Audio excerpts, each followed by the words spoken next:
Pants feeling tighter. Anyone or anyone's pants feeling tighter since the holidays? And is that panic killing you?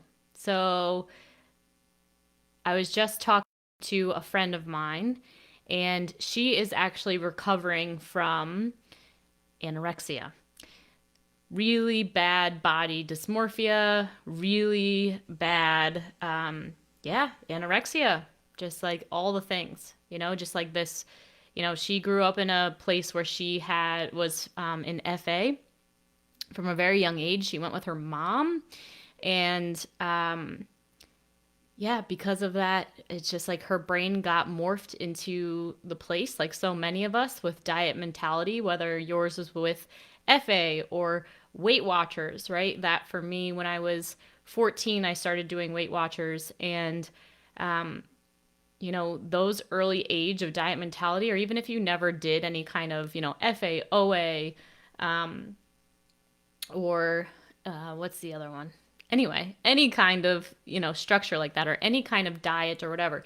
If you had a parent, if you have a mother, or, a father could be, or just a grandparent or whatever, where dieting and being skinny was a priority. Pardon my sweater. I don't have dandruff, but for some reason it's just like nice, fun lint on my clothes right now. That stuff coming from an environment early in life where that is something that people are focused on, or it became something that your brain got focused on at an early age, sets you up for being really pained, if you will, for your pants getting tighter, or for seeing a photo of yourself that really, triggers you and makes you feel bad. Okay, so this is normal. This can be expected from that. And when people find this group, and welcome if you're new, I know that we have a lot of newcomers that have just joined, they're done with the diet mentality thing. They know that dieting does not work anymore, right? You've already done the diet. You've already done the weight loss. You've been successful with the weight loss. You know how good it feels when you're perfectly on track with the way that you're eating. And all you want is to get back to that feeling. Can anyone relate to that, right? It's just like, and then it's like, why can't I stick to that plan? Why? I need consistency. I need motivation. Like, why? Like, what's wrong with me? It's very painful and it's very distracting, and it takes up a lot of mental real estate. And what we need to really understand, and what I want you to understand, if you're in a space where deep down, right? Because like I said, that you want to get back to that. You know how good it feels to be in a smaller body. You know the energy you felt. But you also know that you can't, on a deep level, you can't do another diet again. That it is time to actually work on the mindset. It's time to actually acknowledge the fact that, hey, this may actually be a problem. I did a podcast with a client recently. If you haven't seen it yet, Pam Driscoll, amazing coach herself. She's been going through the program. Scroll through the Facebook. It's such a good interview. But she was talking about how, the thing with weight loss, like she was actually embarrassed to talk about it. Like, why does this have to be a problem? Why do I, like, I'm a successful woman. Like, why? This is so, like, I don't want to even talk about food and body and weight, but how it takes a certain point on our path, right? Like in the past, when you've been successful with diets, like for whatever reason, that path resonated with you then, right? It was like your level of consciousness, your growth, your whatever as a human being, like it worked for that, right? And the life that you had, like where you were with your family or your business or your career or with your finances, right? Like it all depends on where you're at and if it's a match, right? And it's just like, and that's why we're successful. But when we try to do the things from the past again, right? Sometimes we're not able to do that. I can't tell you how many people I talk to where they're like, well, I was successful on Weight Watchers like twice, but now every time I go, like I start, stop, start, stop, start, stop. And that happened to me, and it's so awful. But I also realized that it was a sign that that was not really what I wanted. I didn't really want to count points anymore.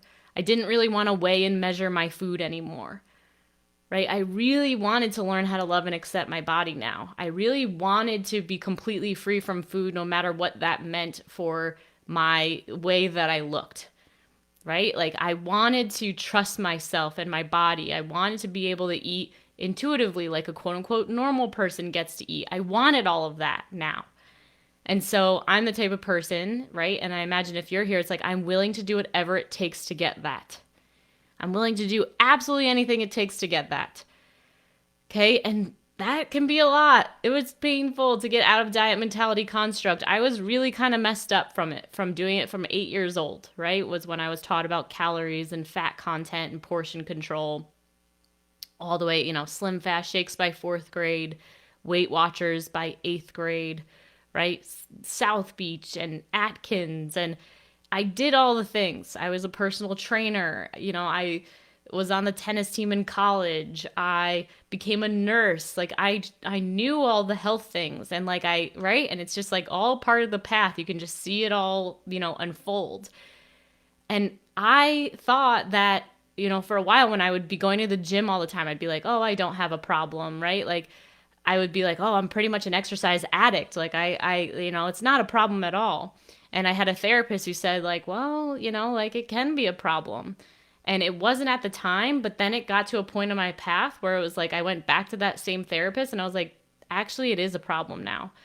Like this thing, like this whole like needing to control my body and everything that I'm eating and like happy when my weight is down and miserable when my weight is up, like that's got to change, like this isn't working for me anymore and I need help. Okay, so if you're not in that space and you think you can fathom, like you want to go and do Weight Watchers again or whatever, you want to do intermittent fasting, then this group really probably is not for you at all. Okay.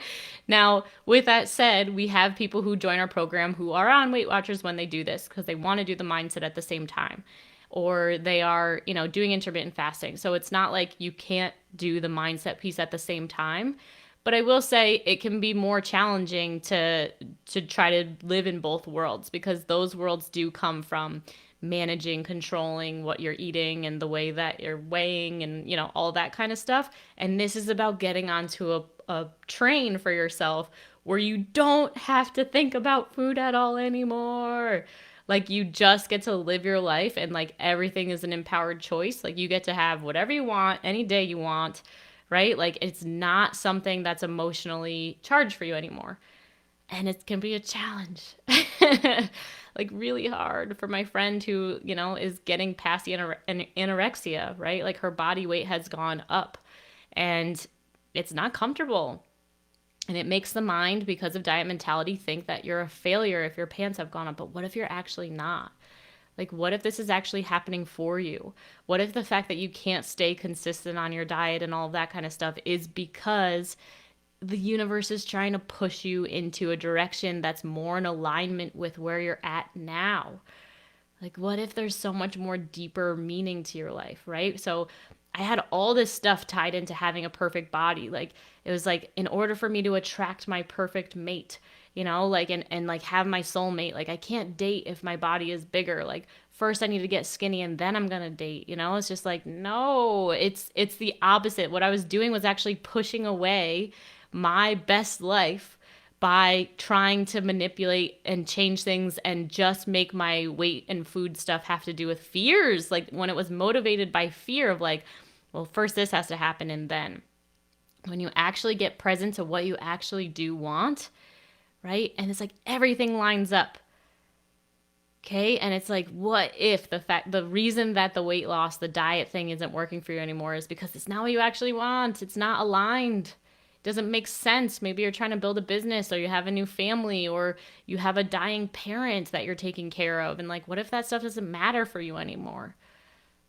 Okay. And I know for sure that if you're having trouble with that and if this message resonates, then that's where you're at. Right? It's totally where you're at. And it just takes a little bit of courage, a little bit of bravery to say, all right, well, now I got to go into this different way of thinking, like get into a container, right? Like we have it hypnosis for permanent weight loss to change the way that I'm thinking so that I get closer and closer to what it is that I want. And I'm no longer feeling upset with myself every day for my pants being tighter and tighter and feeling out of control and feeling like you know, are an addict and can't control yourself and all these stories that just make it so much more painful. But it's not actually true. It's not. Like, what if it wasn't true? What if this is all happening for you and like there's a divine reason for everything that is happening in your life right now? In my experience, that's always what's happening. And sometimes you can't see it. Some like months, I just went through a month in my life where it felt like I was in the dark the entire month and just like one foot in front of the other and like horrible. Every day felt like a horrible trudge. You know, I still showed up. I still, you know, made everything happen. I still, you know, I'm using my tools. But like when you're in it, it's awful. I don't want you to have to do that part alone. And like it takes knowing how to do this work to actually not feel super depressed, super anxious, super fearful about gaining weight. Um, and it's, I don't know, it's just a possibility for all of us. So leave a comment below. What are you getting from this conversation? Again, welcome. If you're new to this group, you're going to be seeing a lot of me in here from now on. Might be even sending you some messages being in here. And I would love to just make this the most amazing space of just like love and support and accountability and people sharing what's happening as they're going through the holiday season and how they're feeling. And we'll be in there. I'll be in there and commenting on, you know, what it is that I'm seeing for you and how I might be able to help you kind of change the way that you're thinking about that. So that you can have a more peaceful and more free and more fun holiday season because you deserve that. Love you so much, and I'll talk to you again very soon. Bye.